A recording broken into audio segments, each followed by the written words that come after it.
부동산 가격의 안정을 위해서 정부가 작년 8월 2일 부동산 대책을 내놨죠. 그 다음에 연속해서 12사 조치 11월 27일 날 여신심사 선진화 방안 발표 후에 금년 3월 26일 날 DSR, RTI까지 본격적인 시행을 끝으로 대출을 받아 부동산 투기를 할 수 없도록 하는 정부의 규제 조치는 이제 모두 마무리되었고요. 당분간은 별 변동 없이 이 제도는 유지될 것 같네요. 부동산 대출은 금액이 크고 기간이 길기 때문에 대출 상품의 선택이 매우 중요함에도 불구하고 소비자 입장에서는 늘 정보 부족으로 시달리는 상황에서 부동산 매입을 위한 담보대출부터 부동산 임차를 위한 전세자금 대출까지 그리고 LTV, DTI, DSR, RTI 등 새롭게 바뀐 대출 규제 내용까지 모두 포함시켜 체계화하여 종합적으로 기술한 대출 전문 서적을 발간하게 되었고 정부의 주택시장 안정화 방안의 범주 내에서 자신에게 맞는 적합한 대출 상품을 선택할 수 있도록 독자에게 소개하고자 출판 기념회를 개최하게 되었습니다. 네오비 지향을 이끌어 계신 김의섭 회장님, 멀리 울산에서 오신 정세현 대표님, 기장에서 오신 차우국 대표님, 세종에서 오신 이하영 대표님, 통영에서 오신 나영호 대표님 특히 감사드리며 서울을 비롯한 수도권에서 영업 중이신 모든 대표님과 저와 인연이 있는 네빈 모두에게 감사를 드립니다. 장성택은 왜 죽었을까요? 쿠데타를 도모했다는 설이 있고요. 김정은 부인 리설주와 부적절한 관계가 있었다는 설도 있어요. 장성택이 김정을 모르게 김정남과 접촉해서 도피 자금을 만들었다는 설도 있고 건성으로 박수를 쳐서 됐다는 설이 있는데 이번 헌법재판소에 문의한 결과 다수설은 건성으로 박수를 쳤다는 얘기가 나오고 있습니다. 그럼 박수를 치면 얼마나 정성껏 치면 어떤 현상이 나타나느냐? 손바닥에는 많은 혈자리가 있습니다. 박수를 많이 치게 되면 혈액순환이 잘 될 뿐 아니라 신진대사에 좋다고 하는데 손에 잡히는 부동산 대출 저자가 출판일이 오늘 시작됐음을 알릴 수 있도록 트럼프 대통령이 들을 수 있도록 박수 한번 크게 한번 쳐주시죠.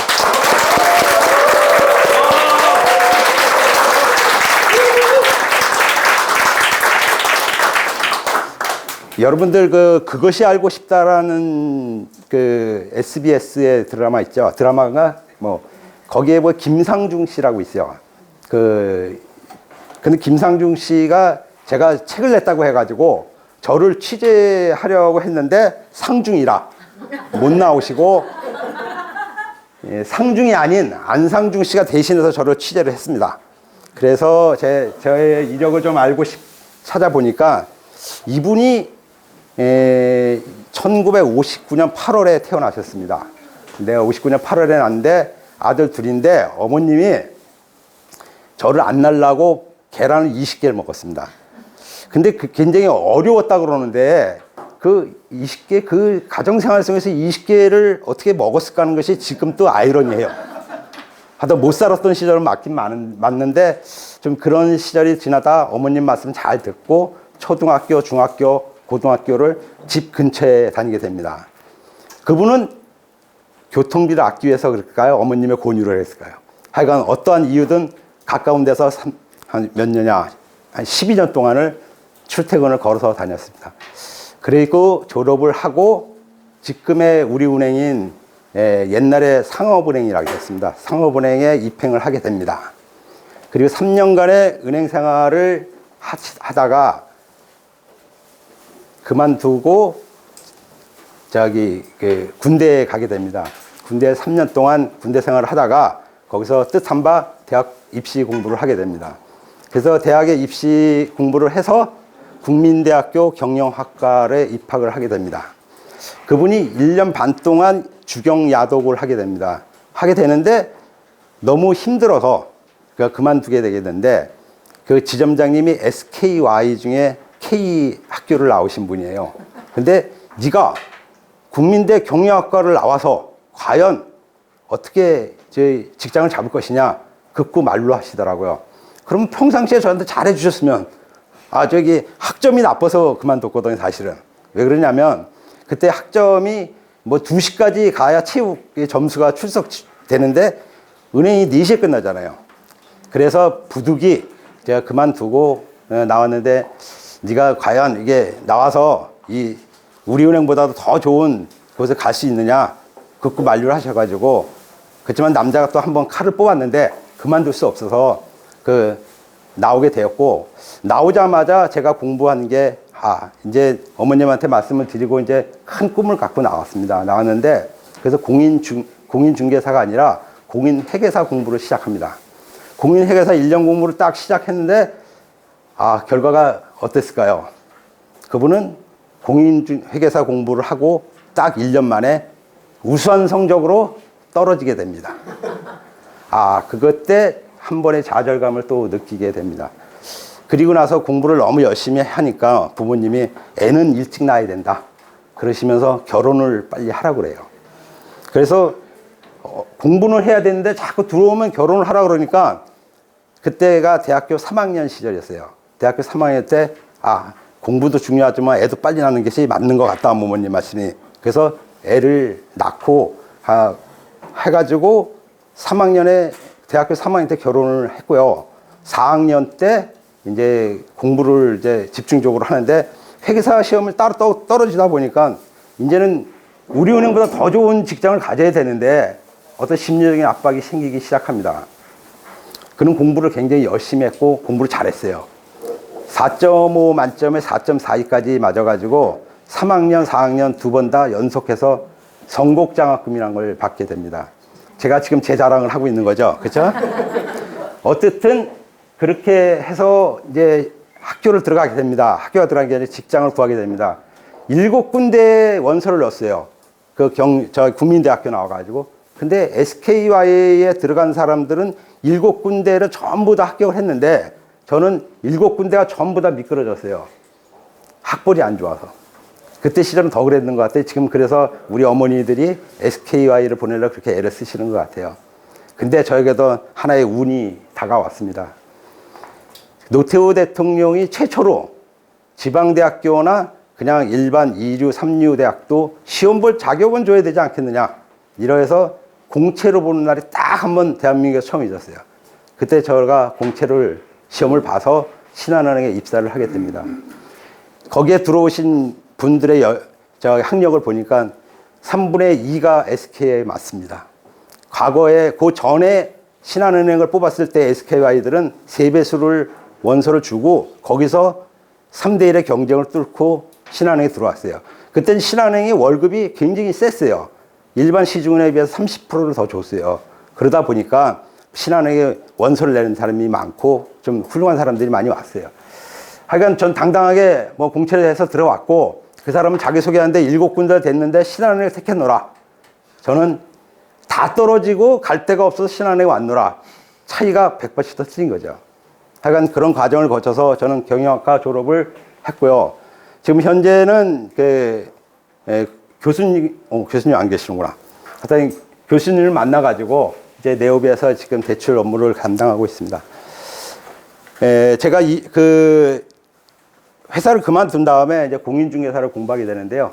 그때는 성적이 한 95점 정도 나왔어요. 놀래시는 표정이 아니신 것 같아요. 예. 근데 아니, 그게 왜 그러냐면 점수가 공개가 안 되기 때문에 95점이라 얘기해도 여러분들은 믿으셔야 됩니다. 네. 일단 공부를 잘했다는 얘기고요. 자, 이 책을 발간하는 동기를 좀 잠깐 설명을 드리겠습니다. 최근 파리 대책 및 12사 조치 등을 통해서 LTV하고 DTI 강화된 거 잘 알고 계시죠? 금년 3월 26일 날 DSR 또 RTI 또 나왔죠. 더욱 대출받기 어려운 시절이 됐어요. 이 바뀐 내용을 알아보기 위해서 이제 인터넷 검색을 치다 보면은 DTI나 LTV 같은 부분적으로 나오고 자세하게 체계화된 게 하나도 없어요. 그리고 또 이에 대한 책자가 저도 한번 공부해 보려고 구입하려는 건 이런 책자가 나온 책자도 없더라고요. 그래서 좀 답답함을 좀 많이 느꼈고요. 지금 현재 미국의 금리가 현실화돼서 올라가고 있고 국내 금리도 좀 올라가고 있지 않습니까? 앞으로도 몇 차례 금리를 인상한다고 하니까 대출을 받은 분이나 또는 대출을 받고자 하시는 분은 더 많은 이자 부담으로 점점 생활이 어려워지는 추세에 있습니다. 그래서 조금이라도 낮은 금리로 대출을 받고자 하는 분들을 위해서 어떤 대출을 받고 어떤 금융기관을 선택해야 할지 모르는 입장에서 볼 때 이를 해결해 줄 수 있는 지침서나 전문가가 있었으면 하는 바람이 많이 생각이 들었습니다. 우리나라에는 은행, 신협, 새마을금고, 저축은행, 보험사, 캐피탈 등 금융기관이 상당히 많습니다. 또 대출의 종류도 모기지론, 디딤돌 대출, 보금자리론, 적격대출 등 대출 종류도 참으로 많죠. 이를 알고 금융기관과 대출 종류를 선택하기에는 전문 지식이 부족한 입장에서 볼 때는 개인적으로 주거래은행에다 문의를 한다든지 아니면 부동산 중개업소의 상담사한테 상담을 한다든지 아니면 인터넷 조회를 해서 금리 비교 사이트에 가서 제대로 이해도 안 된 상황 속에서 의사결정하는 부분이 지금 현재의 대부분입니다. 따라서 필자는 돈 저서를 통해 대출에 관한 전문적 지식을 습득하고 대출 규제 시대에 좀 더 저렴한 이자, 좀 더 많은 대출을 받을 수 있는 대출 상품에 대한 현명한 선택을 도와드리기 위해서 대출 가이드 책자를 발간하게 되었습니다. 이 책에는 보시다시피 대출 상품을 보다 쉽게 이해할 수 있도록 대출 상품별 비교표 및 사례를 게재했고 쉽게 공부할 수 있도록 구성하였고 또한 대출 상담 과정에서 궁금해하는 Q&A까지 자세한 설명을 첨부하였습니다. 책 내용은 금리부터 시작해서 이번에 바뀐 LTV, 신DTI, DSR, 신용등급까지 그다음 담보대출, 전세대출, 특히 주택임대사업자에 대한 혜택까지 모두 망라하게 했습니다. 본 책자는 경제적인 기록물이 될 것이라는 얘기는 사실 5년 후에 과연 여러분들의 LTV, DTI가 몇 프로였는가를 알 수 있을까요? 인터넷 검색해서 물론 찾아내려면 찾아낼 수 있겠죠. 하지만 이거는 여러분이 가지고 있는 그 자체만 가지도 여러분이 5년 후에 옛날에는 LTV가 몇 프로였다, DTI가 몇 프로였다는 건 금방 보실 수 있잖아요. 이런 부분에서 만 얼마 되는 부분이지만 여러분 귀중한 책이라고 저는 자부를 하고 있습니다. 그럼 대출 공부를 왜 해야 하는가? 여러분들 뭐 대출 공부를 많이 하고 계신지 모르겠지만 대출 공부를 한 분하고 안 한 분의 차이는 조금 이따 설명을 좀 진하게 해드릴게요. 매매하고 전세 계약을 할 때 대출은 이제 선택이 아니라 필수가 됐습니다. 지금 경제 규모가 너무 커져가지고 대출 요새 10만 원 받는 사람 있나요? 최소 단위가 5천만 원에서 한 몇 억 아닙니까? 그때 단돈 0.2%라도 금리 차이가 얼마나 큰지 아마 계산을 해보면 알게 될 것입니다. 가계부채 종합대책 발표로 대출받기 어려운 상황에서 좀 더 저렴한 이자, 대출을 받는 상품을 스스로 찾아낼 수 있는 책이 이 책입니다. 그 다음에 새로운 고객을 창출할 수 있습니다. 한번 그 부분은 다음 장에서 내가 중점적으로 말씀을 드리겠습니다. 개업공인중개사가 제일 우선순위를 두고 공부해야 할 게 뭘까요? 네이버 광고 굉장히 중요합니다. 블로그 만드는 거 굉장히 중요해요. 유튜브 공부 많이 해야 되죠. 세무 공부해야죠. 경매 공부도 해야 돼요. 또 요즘은 360도 VR 카메라 찍어야죠. 상가 공부해야죠. 토지 공부해야죠. 또 계약서 작성하는 방법, 법무 공부까지 정말 머리에 뽀개지잖아요. 근데 그 중에서도 가장 제일 우선 두고 공부해야 할 것은 대출 공부라고 저는 자부합니다.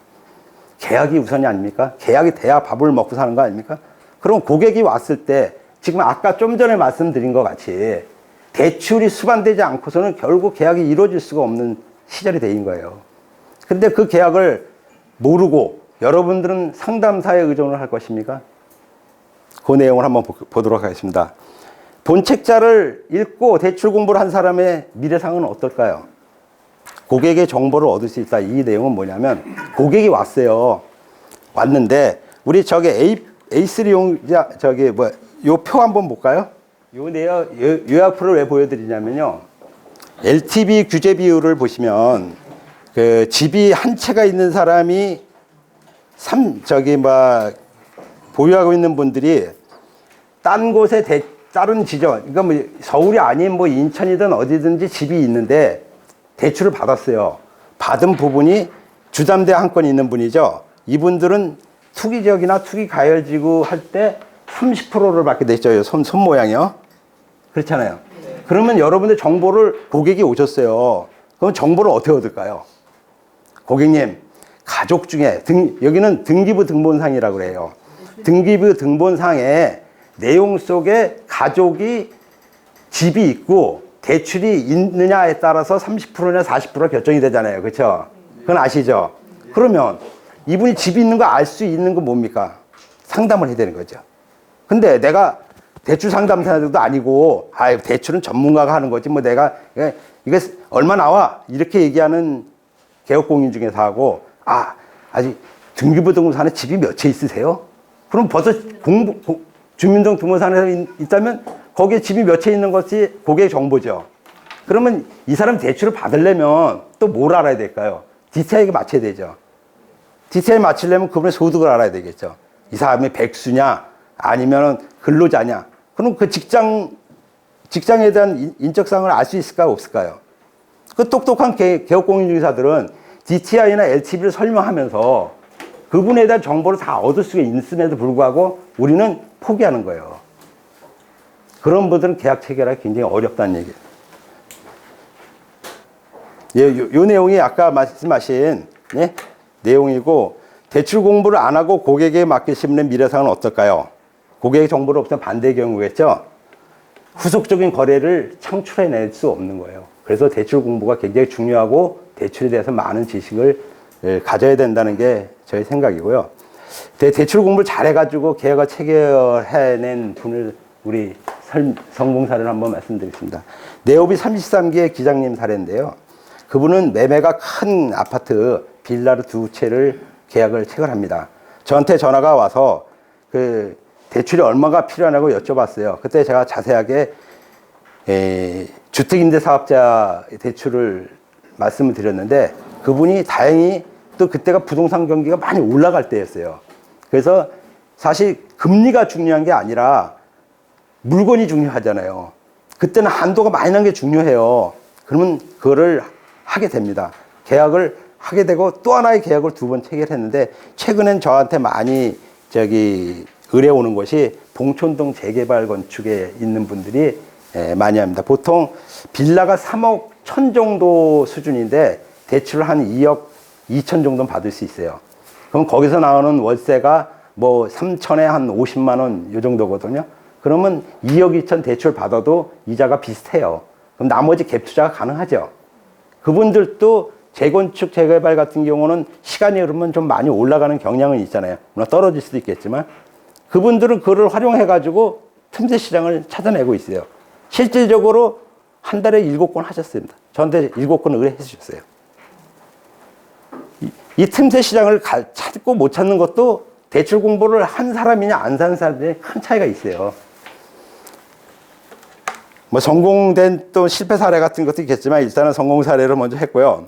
그 다음에 이 책은 누가 읽어야 되나를 한번 말씀드리겠습니다. 금매 물건이 잡으려면 단기적인 시세를 여러분 혹시 그 영업을 하시다 보면 누가 금매로 내놓은 거 있잖아요. 나라도 사고 싶은 거 있잖아.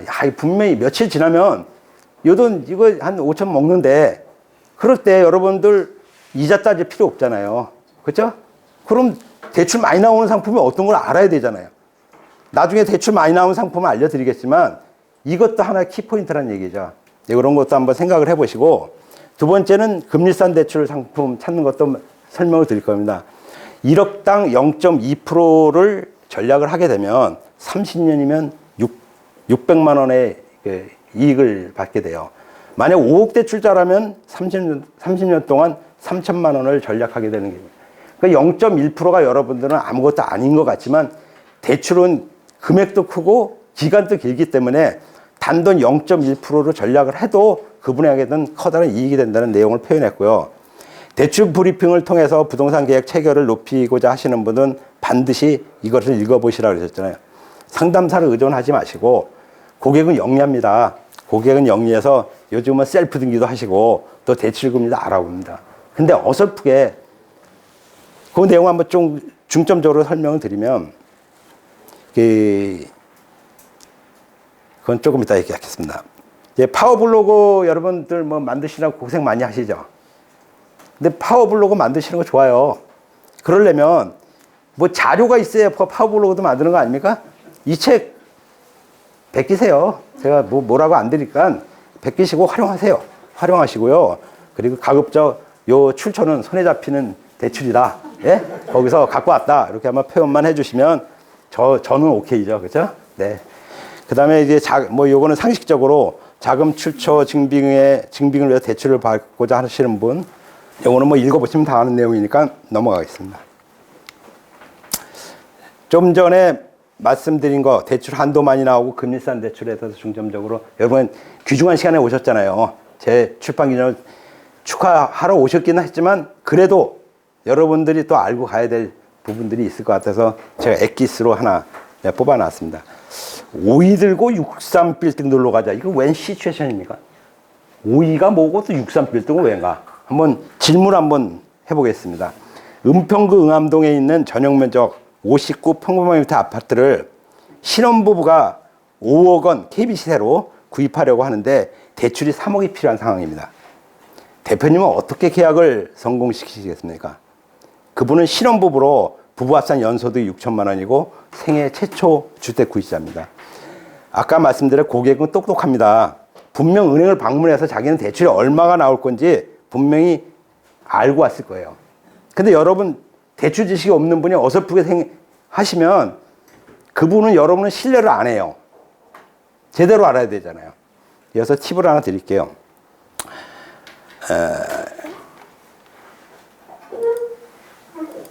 5위가 뭐냐면요. 디딤돌 대출을 보시면, 여기 디딤돌 대출에 보시면, 주택 가격이 5억이죠. 감정평가액이. 대출 한도가 최대 2억이죠. 이게 5위예요, 5위. 예? 그리고 보금자리론을 보시면 감정평가액이 6억 원 이하고 최대 3억 원이에요. 그러면 이분은 얼마를 대출 받는다고 그랬습니까? 3억이죠. 그럼 여러분은 어떤 대출을 말씀드릴 거예요? 보금자리론요? 네, 여기서 핵심이 나타나는 겁니다. 아까 그거 보시면 디딤돌 대출은 최대 2억까지 가능하다고 했잖아요. 왜 디딤돌 대출을 해야 되는 이유는 페이지 보시면은 디딤돌 대출이 페이지 145%에 나오는데 30년 고정금리가 2.75%입니다. 그리고 보금자리론 대출금리가 30년 고정금리가 똑같은데 3.55%예요. 0.8%가 비싸죠. 근데 고객한테 0.8%를 더 받게 하는 게 맞습니까? 아니면 아까 같이 2억 대출 받고 1억 대출 받고. 그래서 5위 들고 63빌딩 놀러 가자는 얘기는 5위와 63빌딩을 결합하라는 얘기예요. 여러분들 이거 굉장히 대박이에요. 고객한테 얼마나 큰 서비스를 주냐면 은행에 가시잖아요. 그럼 은행원은 뭐라 그러냐면 대출을 2건을 일으켜야 돼요. 그러면 그분이 좋아할까요? 일 많은데? 보금자리론 받으시죠? 이런다. 그죠? 그리고 여기에 나오는 상식적인 거 보면 6억 2하고 3억이니까 이거를 당연히 여러분들도 고민하실 수 있겠지만 이거는 저기 주택금융공사 사이트에 들어가서 제가 확인한 겁니다.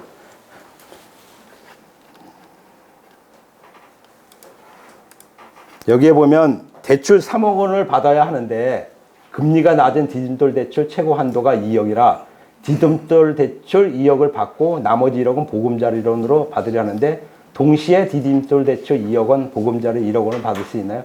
이게 주택금융공사 사이트에 나온 Q&A입니다. 제가 이걸 찾아냈어요, 사실. 근데 저도 놀랐어요. 이렇게 받을 수도 있다는 거. 여러분 혹시 이런 부분이 있으면 활용하시면 고객은 여러분한테 모든 것을 맡길 겁니다. 계약부터 시작해서 그리고 수수료도 안 깎을 거예요. 근데 뭣도 모르고 3억이다 뭐 이렇게 얘기하시면 고객은 여러분의 신뢰가 떨어지고 그렇죠? 그분들은 여러분도 안 믿을 거예요. 제가 최근에 집이 하나 있어서 저기 세를 의뢰를 했어요.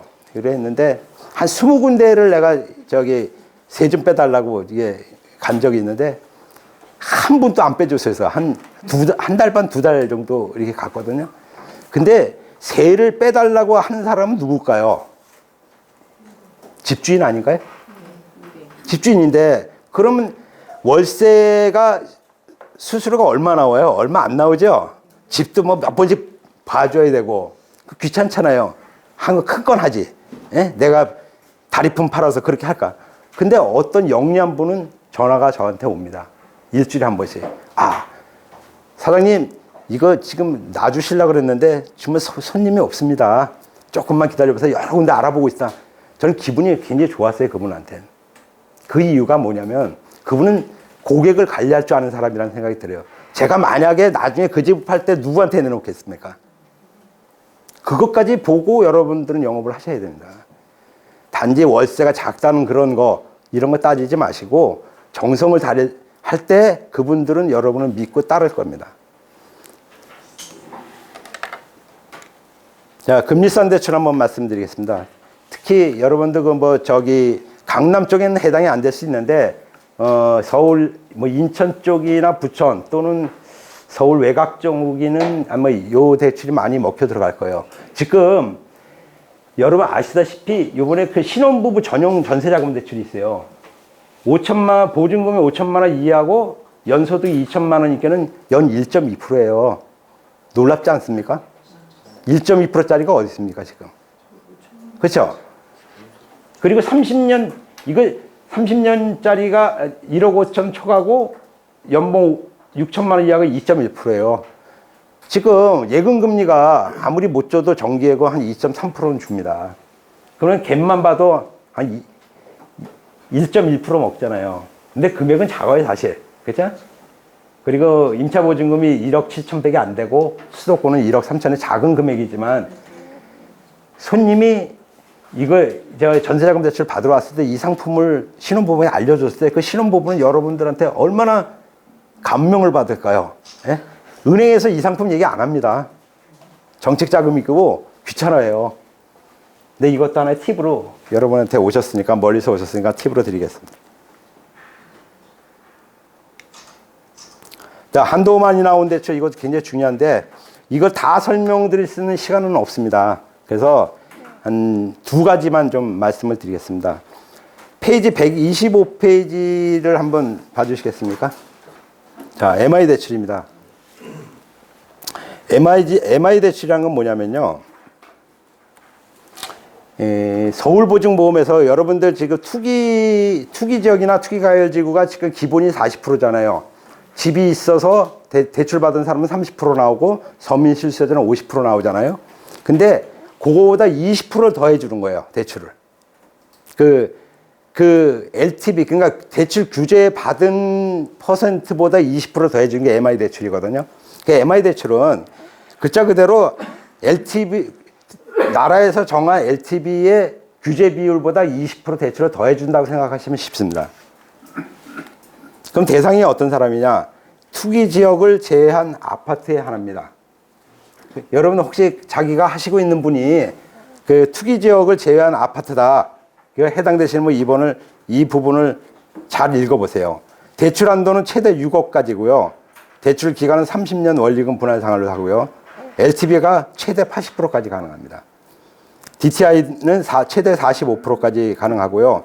중도상환 수수료 연 2%, 대출 대상은 20에서 만 65세. 여기서 중요한 부분은 무주택자나 1가구 1주택자만 해당이 됩니다.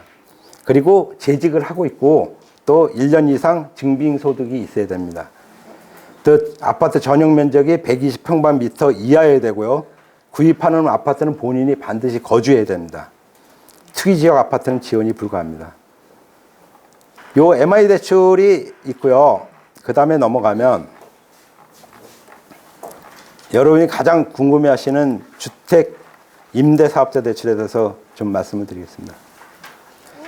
요즘 주택 임대사업자가 많이 뜨고 있는데 아까도 성공 사례 말씀드렸듯이 지금 틈새 시장 속에서는 주택 임대사업자 대출을 공부하지 않고서는 지금 대출 계약하기가 굉장히 어려워요. 대출 계약이 아니라 그 임대차 계약이든 매매든 이런 것들을 하기가 어렵습니다. 근데 주택 임대사업자 대출을 받으려면은 자기가 거주하면 안 돼요. 세를 줘야 돼, 세를. 세를 반드시 줘야만이 됩니다.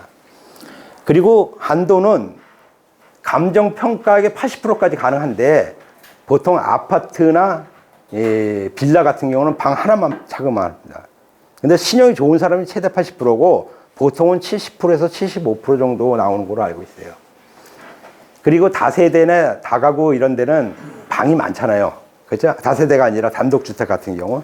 그는 방 차감 다 해요. 그러면 사실은 한도가 많이 안 나와요.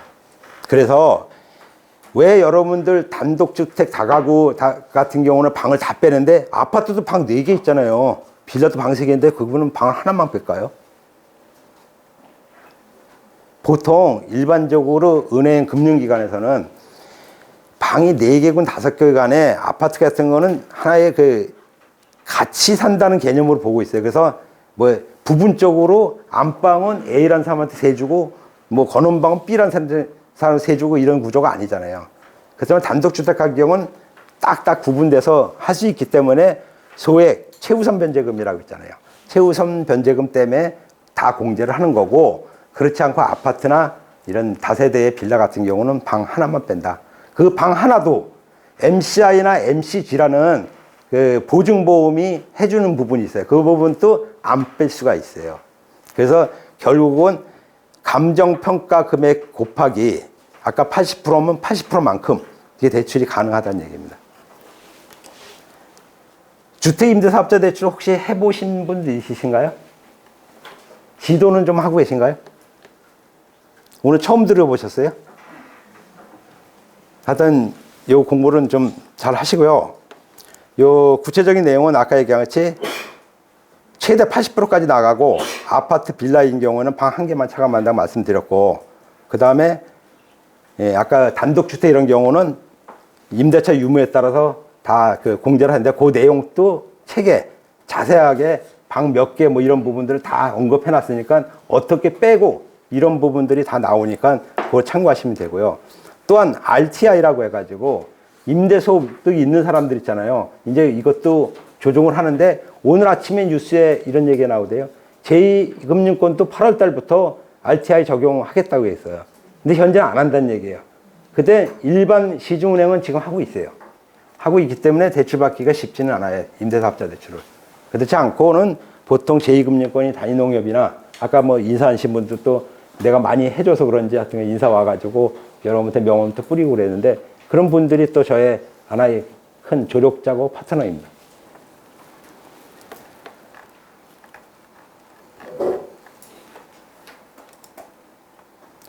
다음에 이제 경락잔금 대출 궁금하실 것 같은데, 경락 혹시 이런 거 많이 해보셨나요? 사실 저도 잘 모르긴 한데 경락잔금 대출은 이거 하나 딱 보여드릴게요.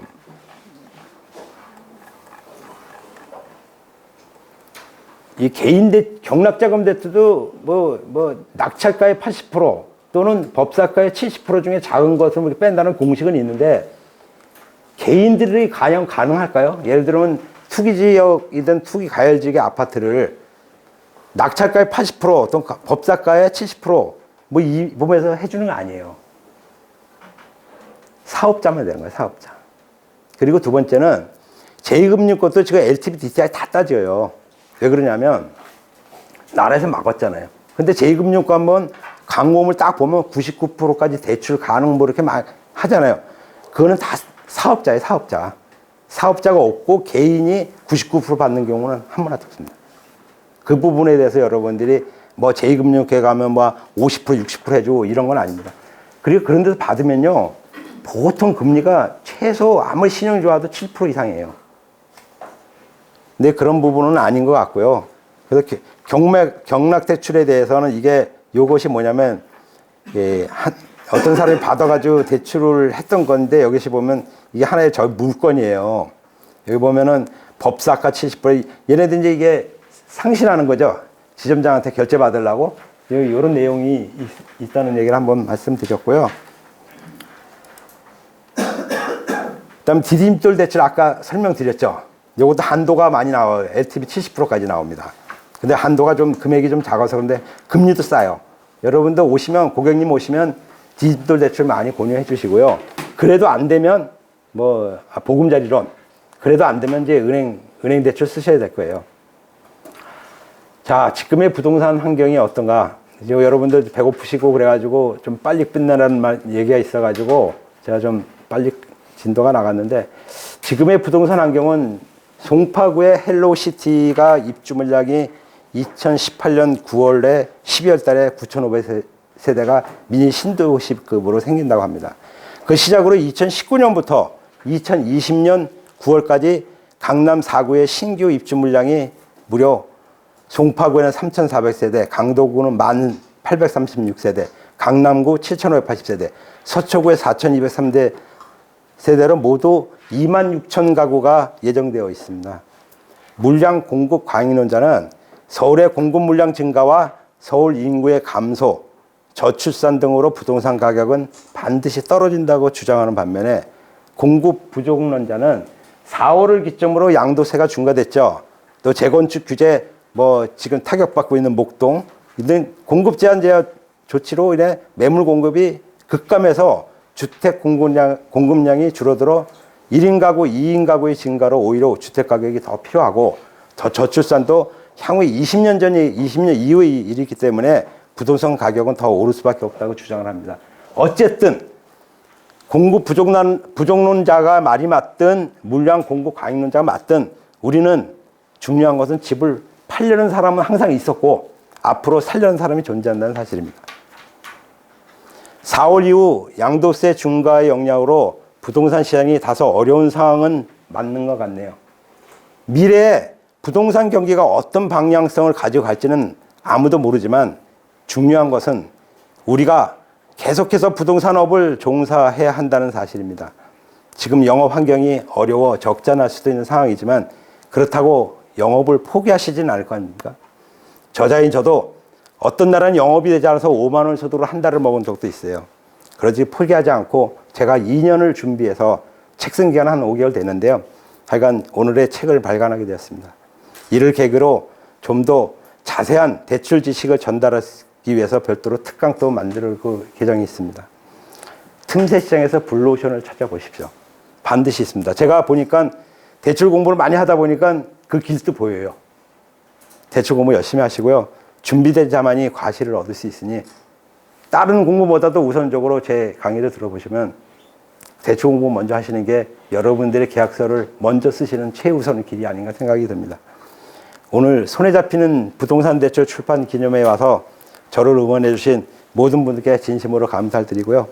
김일섭 회장님을 비롯해서 특히 지방에서 여기까지 오셔서 축하해 주신 나영수 대표님, 정세현 대표님 등 내빈 여러분께 모두 감사드립니다. 오늘 참석해 주신 내 기분 여러분 모두 대박 나시기를 기원합니다. 대단히 감사합니다.